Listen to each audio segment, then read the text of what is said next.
ରୁହ ରୁହ ରୁହ ରୁହ ସେମିତି କେମିତି ପଳେଇ ଯାଉଛ ମୋ ଭିଡ଼ିଓଟାକୁ ଦେଖିକି ଯିବ ନା ଭିଡ଼ିଓଟାକୁ ଡେରି ନ କରି ଷ୍ଟାର୍ଟ କରିଦେବା। ନମସ୍କାର ସାଙ୍ଗମାନେ, ମୁଁ ଦୀପ୍ତି ସ୍ୱାଗତ କରିଛି ମୋ ଦୀପ୍ତି ଓଡ଼ିଶା ଡାଏରୀକୁ।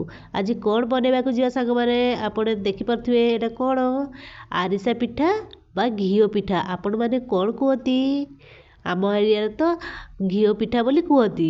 ଆପଣମାନେ କ'ଣ କୁହନ୍ତି କମେଣ୍ଟରେ ନିହାତି ସାଙ୍ଗମାନେ କହିବେ। ଏଇଟା କେଉଁଥିରେ ତିଆରି ହୁଏ? ଚୁନାରେ ଚିନି ପାଗ ଧରିକି ତାପରେ ଚୁନା ପକାଇବେ, ଚାହିଁଲେ ଖସା ପକାଇ ପାରିବେ।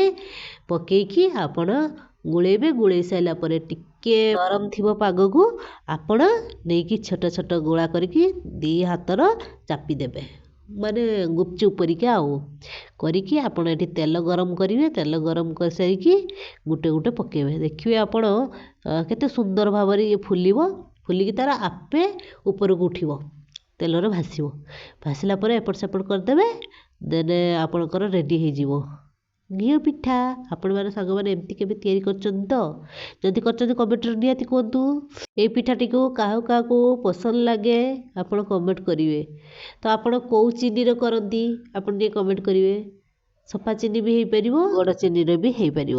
ଦେଖନ୍ତୁ ଗ୍ୟାସ୍କୁ ମିଡ଼ିୟମ୍ରେ ରଖିବେ।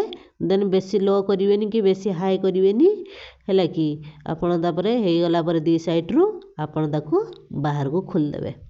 ଦେଖନ୍ତୁ ବି ଆପଣ ଷ୍ଟକ୍ କରିକି ବି ବହୁତ ଦିନ ପର୍ଯ୍ୟନ୍ତ ରଖିପାରିବେ।